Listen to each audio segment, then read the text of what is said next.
반갑습니다. 여러분, 우리가 역사를 보통 이야기할 때 BC 몇 년 또 AD 몇 년 이렇게 우리가 말하지 않습니까? 지금이 AD 2023년입니다. 그렇지요? 그래서 여기에 BC라는 말이 있는데요. 이것은 Before Christ 그런 의미입니다. 그러니까 그리스도이신 예수님이 오시기 전 이런 의미이고요. 그리고 이 AD는 라틴어인데요. 아노 도미니라는 말인데요. 그 뜻이 In the year of our Lord 이런 의미입니다. 그러니까 그리스도이신 예수님께서 태어나신 이후 우리 주님의 시대 이런 의미가 AD에 있습니다. 그러니까 우리 인류의 역사를 예수님이 오신 것을 기점으로 BC와 AD 이렇게 나누는 겁니다. 그래서 오늘 설교 제목이 BC와 AD인데요. 인류 전체의 큰 흐름 가운데 가장 큰 전환점인 이 예수 그리스도를 지점으로 AD와 BC로 나누어지는 것처럼 전환점에 관해서 한번 말씀을 나누려고 합니다. 여러분은 지금까지 사시면서 개인적으로 어떤 BC와 AD를 여러분 경험하셨는지 모르겠습니다. 여러분 삶의 큰 전환점이 되는 그런 BC와 AD가 무엇이었습니까? 이 전환점에 관한 이야기를 통해서 오늘 우리가 있는 오늘 이 지금 어떤 분에게는 새로운 AD와 또 BC와 AD 그리고요 또 어떤 분에게는 또 다른 한 번의 BC와 AD가 되는 그런 전환점이 주어졌으면 좋겠다 이런 생각으로 말씀을 나누려고 합니다. 주님께서 우리 모두에게 그런 BC와 AD의 은혜를 오늘 이 시간 주시기를 간절히 바랍니다. 오늘 본문 말씀은 이 사도 바울의 또 한 번의 삶의 큰 획을 갈랐던 그런 말씀입니다. 사도 바울의 삶에 있어서 또 한 번의 이 BC와 AD를 가르는 말씀이 오늘 본문 말씀입니다. 사도 바울은 이 말씀 이전에 이 BC와 AD를 가르는 큰 사건이 하나 있었습니다. 그것이 바로 다메섹 도상에서의 회심 사건이었습니다. 여러분이 잘 아시겠지만 사도행전에 보면 이 회심 이야기가 나오거든요. 이 사도 바울은 바리새파 정통 유대인이었습니다. 그래서 유대의 율법과 관습에 대해서 철저하게 교육을 받은 사람이었고요. 그러면서 하나님을 열성적으로 믿었던 그런 사람이었습니다. 그런 바울이 이 회심하기 전에는 소위 예수의 도를 따르는 사람, 말하자면 예수를 믿는 사람들을 이단으로 생각해서 그래서 핍박하고요, 또 붙잡아서 감옥에 가두고요, 또 심지어 죽이는 데까지 가담을 했던 사람이 사도 바울이었습니다. 그래서 하루는 그가 예수 믿는 사람들을 붙잡아서 예루살렘으로 끌어다가 그래서 처벌을 받게 하려고 다메섹으로 가는 도중이었습니다. 그런데 다메섹으로 가는 중에 갑자기 하늘에서 밝은 빛이 내려와서 바울을 눈부시게 비춥니다. 그리고 그 빛에 휩싸여서 바울이 땅에 떨어지고 마는데요. 그때 하늘에서 음성이 들렸습니다. 사울아, 사울아. 이 사울은 바울의 히브리어 이름이 사울입니다. 내가 어찌하여 나를 핍박하느냐. 그러자 바울이 당신이 누구십니까? 그렇게 묻습니다. 그러자 나는 내가 박해하는 나사렛 예수다라는 그런 음성을 듣게 됩니다. 그래서 이런 예수님과의 극적인 만남을 통해서 이 사도 바울은 180도 완전히 변해서 다른 사람이 됩니다. 예수님을 믿던 사람들을 핍박하던 유대인에서 이제는 예수님을 구주와 주님으로 믿는 그리스도인으로 그렇게 바뀌게 된 것입니다. 자신이 지금까지 그토록 증오하던 그리스도인이 바로 되는 겁니다. 이것이 사도 바울의 다메섹 회심 사건인데요. 바울에게 있어서 첫 번째, 그의 삶에 있어서 첫 번째 BC와 AD였습니다. 그런데 바울의 또 한 번의 큰 BC와 AD가 있는데요. 그것이 바로 오늘 본문 말씀입니다. 이것은 바울의 첫 번째 이 BC와 AD가 있은 이후로부터 약 20년이 지난 다음에 겪게 된 것입니다. 바울이 회심하고 난 후에, 그러니까 예수님을 믿고 난 후에 이 율법과 죄의 문제로 인해서 큰 고민을 하게 되는 겁니다. 자기 자신이 율법을 지키지 못함으로 인해서 또 그 죄의 문제로 인해서 심각한 갈등 속에 사도 바울이 빠지는 겁니다. 그것이 로마서 5장부터 이 7장까지 보면 아주 상세하게 나오고 있습니다. 그리고 그 갈등의 클라이막스라고 할 수 있는 그 말씀 본문이 나오는 것이 바로 오늘 로마서 7장입니다. 7장을 전체적으로 보시면요, 죄로 인해서 그리고 율법으로 인해서 고뇌하면서 그렇게 괴로워하는 그런 바울의 모습이 아주 적나라하게 나타나고 있습니다. 15절에 보면요, 나는 내가 무엇을 행하고 있는지 도무지 알지 못하겠다. 왜냐하면 내가 행하기를 원하는 것을 행하지 않고 도리어 내가 행하고 싶지 않은 것을 행하고 있기 때문이다. 이렇게 말하는 장면 나옵니다.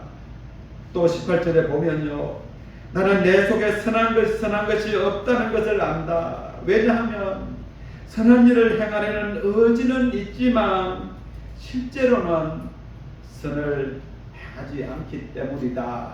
이런 고백하고요. 오늘 본문인 22절과 23절에 보면 계속해서 이렇게 말합니다. 진실로 내 마음에 있는 속사람은 하나님의 법을 기뻐하지만 그러나 내 몸의 다른 부분들 속에는 또 다른 법이 자리 잡고 있어서 그래서 서로 맞서 싸워서 나를 죄의 법의 포로로 만들어 버린다. 이렇게 이야기하는 겁니다. 그러면서 이제 24절에 보면 참으로 처절하고 참혹한 그런 고백을 하는 말씀이 나옵니다. 여러분 잘 아시는데요. 한번 읽어보겠습니다. 오라, 나는 공고한 사람이로다. 이 사망의 몸에서 누가 나를 건져내랴. 예? 나는 참으로 비참한 사람이야. 이러면서요, 누가 이러한 죽음의 몸에서 나를 좀 구해줄 수 있을까? 이러면서 처절한 고백을 하고 있는 것입니다. 여러분, 이것이 사도 바울의 또 한 번의 BC입니다. 또 한 번의 BC입니다. 자, 그런데요, 이제 8장으로 넘어가면서 바울이 완전히 새로운 고백을 하는 모습이 나오는 겁니다. BC에서 또 한 번의 새로운 AD로 넘어가는 그런 고백이 나오는 겁니다. 8장이 시작되면서 1절 첫 부분에 그러므로 이런 말씀이 나옵니다. 그러므로라고 하는데요, 이 말은 그래 바로 이거야 이런 의미입니다. 내가 이제야 깨달았어 이런 의미인데요, 마치 이 아르키메데스라는 사람이 목욕을 하던 중에 진리를 깨닫고는 그래서 벗은 알몸으로 뛰어나가면서요, 유레카, 알았어, 바로 이것이야, 이렇게 뛰쳐나왔던 것과 같은 그런 장면이 바로 이것입니다.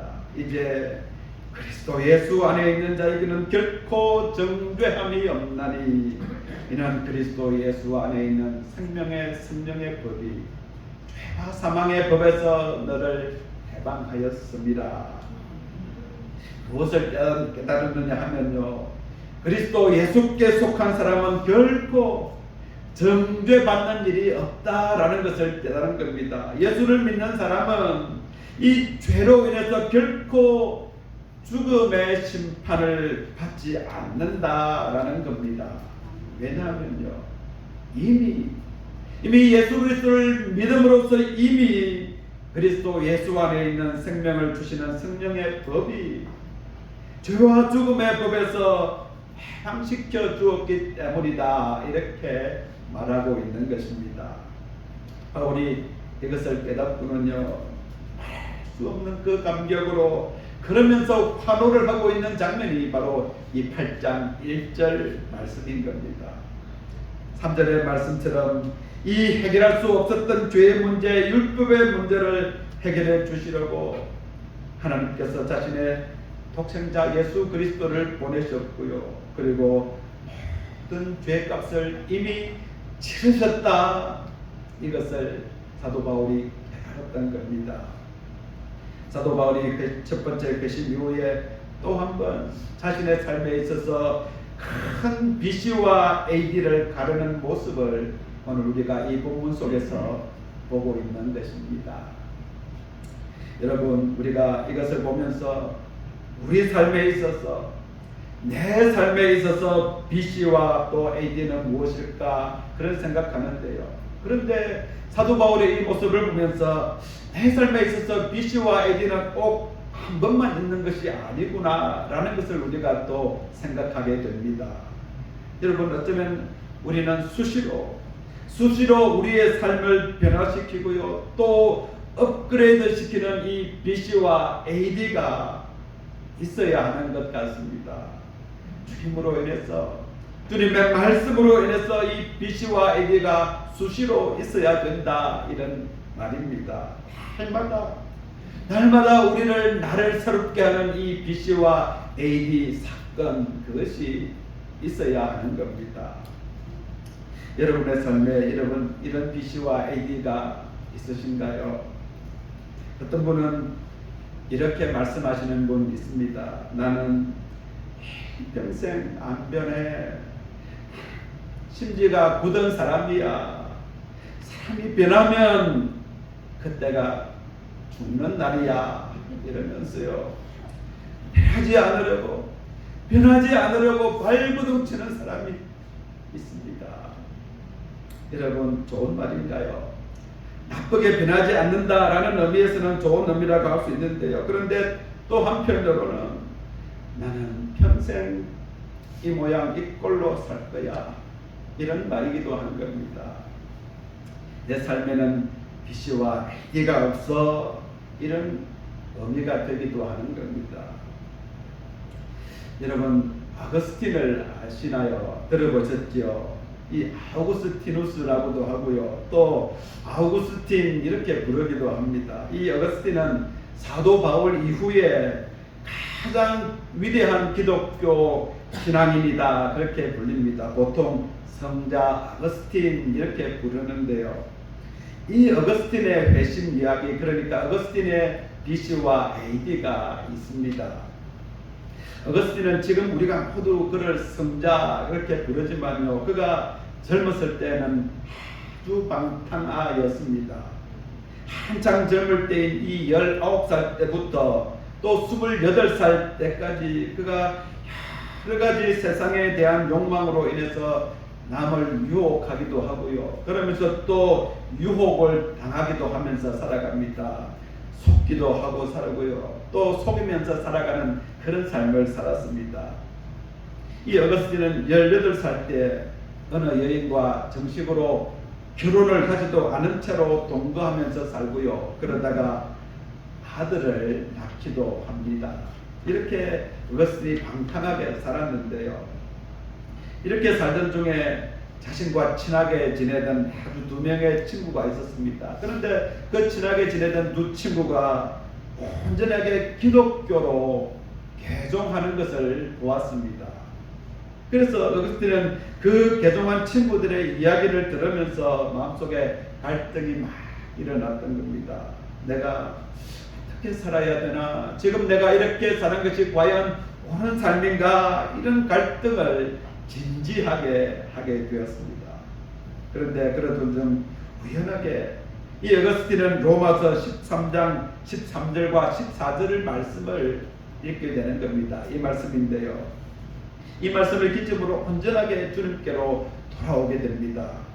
낮에와 같이 단정히 행하고 방탕하거나 술 취하지 말며 음란하거나 호색하지 말며 다투거나 시기하지 말고 오직 주 예수 그리스도로 옷 입고 정욕을 위하여 육신의 일을 도모하지 말라.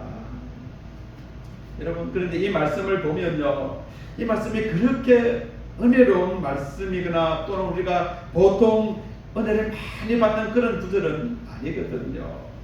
그럼에도 이 어거스틴은 이 말씀이 기폭제가 되어서 충만한 확신의 빛과 같은 그 무엇이 그의 마음속에 들어왔다는 겁니다. 그러면서 이제까지의 모든 의심의 어두운 구름을 다 그림자를 쫓아내고요. 그러면서 진정으로 하나님을 찾게 되는 겁니다.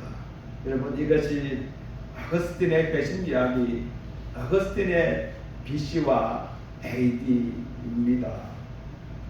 이 어거스틴의 회심 이야기는 사도 바울이 다메섹 도상에서 회심한 것과 같은 그의 삶을 처음으로 BC와 AD로 가르는 그런 사건이었습니다. 그런데 이 어거스틴의 BC와 AD도 이것으로 끝이 나지 않았습니다.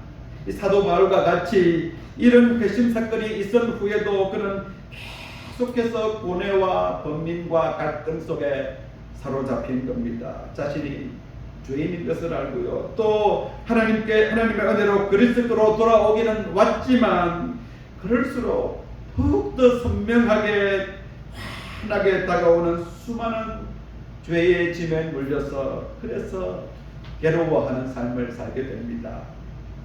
바울의 고백처럼 선을 행하기는 원하지만 정작 선을 행하지 않고 있는 자신의 모순된 삶의 모습을 보면서 힘들어하는 겁니다. 하나님이 기뻐하시는 일을 하지 못하는 것에 대해서 많이 슬퍼해야 되는데도 불구하고요. 그런데 자신의 모습을 보니까 별로 그것에 대해서 슬퍼하지 않고 살아가는 겁니다.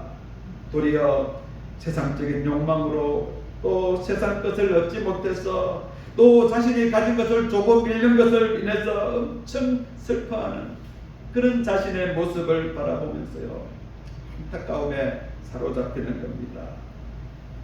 주님을 만나기는 하였지만 그러나 주님의 말씀대로 살지 못하는 자신의 삶에 대해서 어거스틴이 얼마나 안타까워했는지 그것을 알 수 있는 내용이 그가 쓴 책 고백록에 나오고 있습니다. 그 고백록 책에 보면요, 그는 자신이 꾼 꿈으로 인해서 괴로워하는 그런 모습도 나오고 있습니다. 우리 주님께서 육신의 정욕과 안목의 정욕과 이생의 자랑을 절제하라 그렇게 명령하지 않으셨습니까? 그리고 간음하지 말라고도 또 주님이 명령하셨거든요. 그런데 자신이 꿈 속에서 그런 유혹을 받으면서 방탕하게 그렇게 즐기는 자신의 모습의 꿈을 꾼 겁니다. 그래서 그것 때문에 괴로워하는 그런 모습이 나옵니다. 꿈속에서의 자신의 추잡한 모습으로 인해서 말입니다. 여러분, 우리가 이런 꿈 꿀 때가 있지 않습니까? 현실에서는, 우리가 살아가는 이 현실에서는 결코 해서는 안 되고 또 할 수도 없는 일을 여러분 우리가 꿈에서 한 번씩 꾸기는 하거든요. 그런데 보통 우리가 그것은 꿈이니까 어쩔 수 없는 일이다 이렇게 그냥 생각하고 넘어가는데요. 그러면서 때로는 한번히 그 꿈을 즐기기도 하는 그런 우리의 모습이 있거든요. 그런데 어거스틴은 이것까지도 힘들어하는 겁니다. 그 꾼 것 때문에 괴로워하고요. 그러면서 회개하는 그런 모습을 보여주는 겁니다. 제가 이 참회록에 있는 어거스틴의 이런 모습을 보면서요, 부끄러운 저의 모습이기는 하지만 이런 생각이 들더라고요. 이렇게까지 살아야 하는 건가? 이런 생각 들면서요, 좀 숨이 막히는 것 같기도 하고요. 그러면서 이런 고민이 드는 겁니다. 어떻게 살아야 되는 걸까? 이런 생각이 들더라고요. 그뿐 아닙니다. 이 어거스틴은 먹는 것에 대해서도 또 좋은 음악을 듣는 것에 대해서도 또 향기로운 냄새를 냄새에 대해서도 또 눈에 들어오는 아름다운 것을 보면서도 고민을 하는 겁니다. 혹시나 그 즐기는 것이 내 속에 있는 쾌락을 쫓는 정욕 때문은 아닌가 이러면서요 갈등하는 겁니다. 심지어는 이웃을 위해서 선을 베풀면서도 이웃의 칭찬을 받는 것이 두려워서 내가 과연 선을 베풀어야 하는가 이런 고민까지 하고 있는 그런 어거스틴의 모습이 나옵니다. 여러분 어떻게 보면 이 어거스틴의 이런 모습을 보면요 어떤 일에 집착한 나머지 생기는 병적인 증상인 편집증 같은 것 아닐까 이런 생각까지 들거든요. 우리가 어거스틴과 같이 이렇게 살아야 한다면 정말 예수 믿는 것 힘들지 않나 이렇게 느껴지기까지도 하고요. 숨이 넘어올 것 같은 그런 생각도 들기도 합니다. 그런데 어거스틴은 이런 처절한 자신과의 싸움 끝에 드디어 해답을 찾게 됩니다. 중보자이신 참 예수 그리스도를 발견하게 되는데요. 자신의 이러한 온갖 연약함에도 불구하고 인간을 하나님과 화목하게 하시는 예수 그리스도를 깨닫고는 오늘 본문 8장 1절과 같은 그런 고백으로 나오게 되는 겁니다. 그리스도 예수께 속한 사람은 결코 정죄를 받지 않는다. 이 말씀 때문에 말입니다. 그는 고백록에서 이렇게 말하는 장면이 나오는데 한번 읽어드리겠습니다. 예수 그리스도께 내 희망을 강하게 두면 당신은 하나님 우편에 계신 분이요 우리를 위하여 간구하시는 분을 통하여 우리의 모든 병을 고쳐주시기 때문입니다. 그렇지 않다면 매우 절망할 수밖에 없습니다. 내 병은 많고도 다 중합니다. 정말 내 병은 많고도 다 중합니다. 그러나 당신의 약은 내 병보다 더 강합니다. 당신의 말씀이 육신이 되어 우리 가운데 거하지 않으셨다면 우리는 당신의 말씀이 인간과는 무관하다고 생각하고 절망했을 겁니다. 여러분 이것이 어거스틴의 또 한 번의 BC와 AD였습니다. 자, 여러분 그러면 이제 적용을 한번 해봐야 되겠죠. 여러분 우리의 BC와 AD는 무엇입니까? 먼저는 이 사도 바울과 같이 그리고 어거스틴과 같이 반드시 첫 번째 BC와 AD가 있어야 합니다. 바로 회심입니다. 예수 그리스도를 구주와 주님으로 영접하는 것입니다. 여러분 이것이 있어야 되는데요. 여러분 그리스도인이라면 반드시 이것을 해야 됩니다. 이것이 없이는 절대로 주님께 더 나아갈 수 없고요. 또 주님을 진정으로 만날 수 없습니다. 사도 바울과 같이 또 어거스틴과 같이 자신의 의지를 꺾고 주님 앞에 굴복함이 없이는 주님을 인격적으로 만날 수 없다라는 사실입니다. 예수 그리스도께서 하나님의 아들이심을 믿고 여러분 받아들이셔야 합니다. 우리가 지난번에 암송했던 구절 있지 않습니까? 요한복음 1장 12절 말씀처럼 예수 그리스도를 우리의 마음에 모셔야 합니다. 여러분 같이 한번 읽어보겠습니다. 영접하는 자, 곧 그 이름을 믿는 자들에게는 하나님의 자녀가 되는 것을 주셨습니다. 여러분 예수 그리스도를 구주와 주님으로 맞아들여야 합니다. 여러분 그러면 뭐가 된다고요? 하나님의 자녀가 되는 권세, 특권을 주셨다는 겁니다. 여러분 아무리 오랫동안 또 수년간 수십 년간 성경책을 팔에 끼고요 그러면서 교회를 왔다 갔다 했다고 해서 그래서 그냥 하나님의 자녀가 되는 것 아닙니다. 무엇을 해야 된다고요? 예수 그리스도를 영접해야 됩니다. 자신의 의지를 꺾고 예수 그리스도를 맞아들이셔야 됩니다. 여러분, 예수 그리스도께서 여러분 각자의 주인으로 모셔야 되는 겁니다. 이것이 우리에게 있어서 첫 번째 BC와 AD입니다. 나는 교회에 다닌 지 얼마 안 되었는데, 그리고 아무것도 모르는데 그래도 예수님을 영접하면 하나님 자녀가 되는 걸까? 혹시 너무 염치 없는 일 아닐까? 이렇게 생각하시는 분 혹시 계신가요? 여러분, 그렇지 않습니다. 우리 주님께서는 얼마든지 주님을 찾는 사람을 부르시고요, 또 그 사람을 기쁘게 맞으십니다. 그런데 여러분 가운데 오랫동안 수년간 교회를 다니시며 신앙생활을 하셨음에도 아직까지 한 번도 주님을 영접하거나 영접하는 경험을 하지 못하신 분은 없으신지 모르겠습니다. 이렇게 오랫동안 내가 교회에 다녔으면 하나님이 내 성의를 봐서라도 자녀가 되게 해주시겠지, 이렇게 생각하면서 아직까지 한 번도 예수 그리스도를 구주와 주님으로 영접하지 않으신 분 없으십니까? 지금 주님께서 여러분을 부르고 계십니다. 그 부르심에 응답하시기 바랍니다. 주님, 제가 말씀대로 주님을 영접합니다. 주님의 자녀로 삼아 주십시오. 여러분, 이렇게 고백하시기 바랍니다. 그러면 주님께서는 약속하신 대로 여러분을 주님의 자녀가 되게 하실 것입니다. 오늘이, 지금 이 시간이 여러분의 첫 BC와 AD가 되게 하실 것입니다. 잠시 우리가 1분 동안 반주에 맞춰 기도를 하겠는데요. 여러분, 행여 아직까지도 예수님을 구주와 주님으로 영접하지 않으신 분 계시다면 이 시간 주님을 영접하겠다고 진실하게 기도하시기 바랍니다.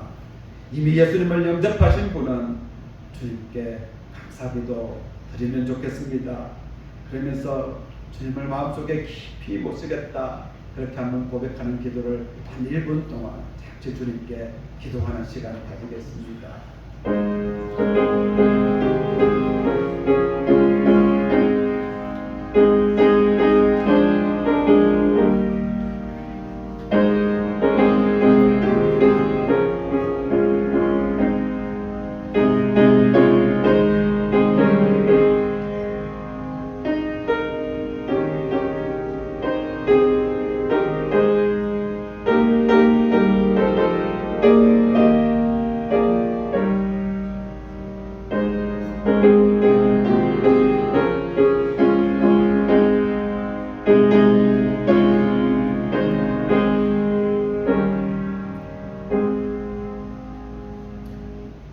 감사합니다. 여러분, 우리의 일생의 가장 소중한 사건이 무엇일까요?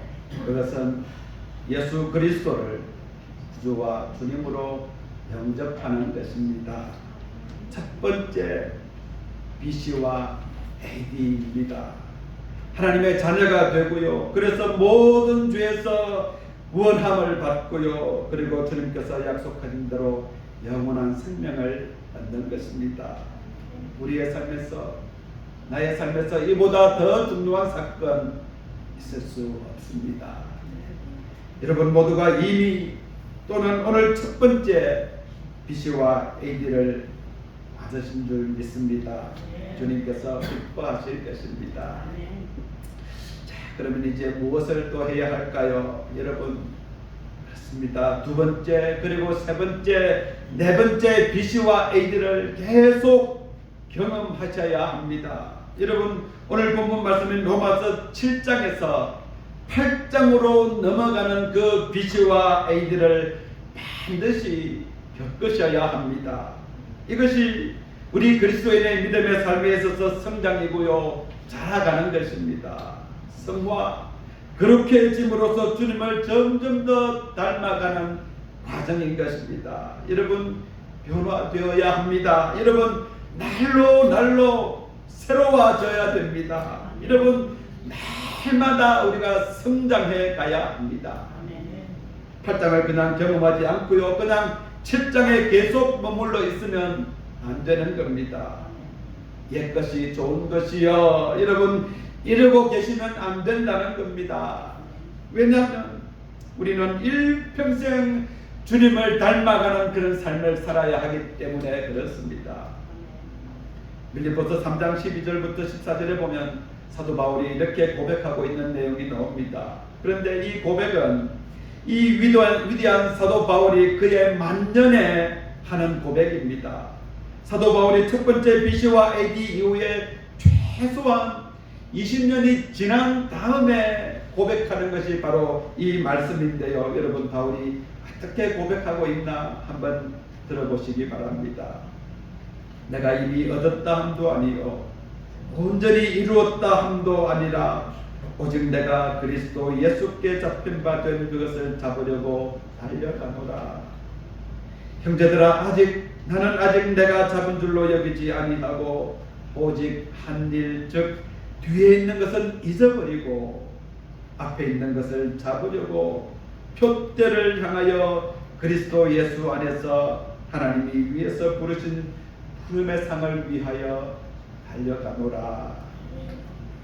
여러분, 저 위대한 사도 바울이 이렇게 고백하고 있는 겁니다. 아직 얻었거나 완전하게 된 것이 아니다, 이렇게 말합니다. 지금도 하나님의 부르신 부름의 상을 받으려고 달려갈 뿐이라는 겁니다. 뒤에 있는 것은 다 잊어버리고 말입니다.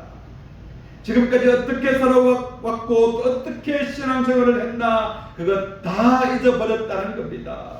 부끄럽게 살았던, 또 내가 자랑스럽게 살았던 다 잊어버리겠다, 이런 고백이고요. 그러면서 표대, 목표를 향해서 내가 달려가겠다, 이런 고백하고 있습니다. 여러분, 그렇습니다. 지금까지 여러분 주님을 위해 열심히 사셨습니까? 수고 많으셨습니다. 우리 주님께서 기뻐하실 것입니다.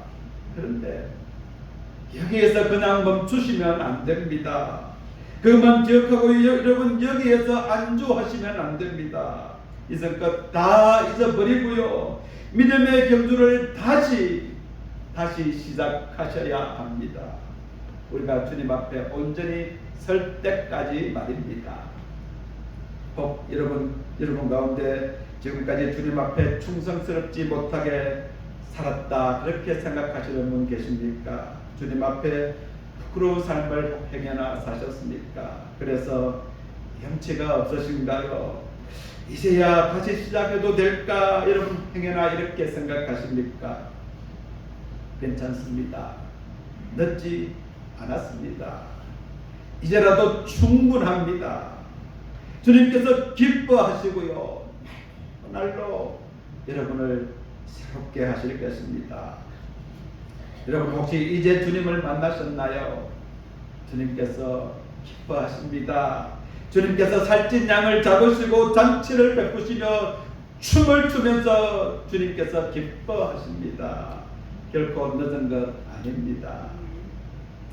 여러분, 오늘 우리가 앞에서 율동하며 찬양했던 것처럼 8장 1절과 말씀을 여러분 기억하시기 바랍니다. 그러므로 이제 그리스도 예수 안에 있는 자에게는 결코 정죄함이 없나니 이는 그리스도 예수 안에 있는 생명의 성령의 법이 죄와 사망의 법에서 너를 해방하였습니다. 여러분 이미 우리에게 주어진 사실입니다. 이루어진 것입니다. 이미 우리가 예수 그리스도 안에 있기에 이미 첫 번째 BC와 AD가 있었기에 우리에게 죄를 묻지 않으십니다. 왜냐하면 우리는 이미 생명을 누리게 하는 성령님의 법의 지배를 받는 BC와 AD가 있었기 때문에 그렇습니다. 여러분, 그러나 이것으로 그냥 만족하고 있으면 안 됩니다. 계속적으로 우리의 믿음의 삶에 있어서 BC와 AD가 있어야 되는 겁니다. 주님과의 깊은 교제를 통해서 또 주님의 말씀을 읽고요, 주님의 말씀을 묵상하고 또 암송하는 것을 통해서 삶의 변화가 계속 되어야 하는 것입니다. 성장해 가야 하는 것입니다. 이것 주님께서 기뻐하시는 것입니다. 자기 아들을 아끼지 아니하시고 우리를 위해, 나를 위해 모든 것을 내어주신 우리 주님이 기뻐하시는 것입니다. 기도하겠습니다. 하나님 아버지, 참으로 감사합니다. 우리를 사랑하셔서, 나를 사랑하셔서 예수 그리스도를 영접하게 하시고 나의 삶의 첫 BC와 AD가 있게 해주신 것 감사합니다. 주님, 그 은혜, 그 사랑 받았으니 이제 계속적으로 우리의 삶에 BC와 AD가 있어서 주님을 점점 더 닮아가는 삶을 살게 하시고, 그래서 우리가 주님 앞에 온전히 설 때까지 믿음의 경주를 하는 그런 우리의 모두의 삶이 다 되게 하여 주시옵소서. 예수 그리스도의 이름으로 간절히 기도드립니다. 아멘.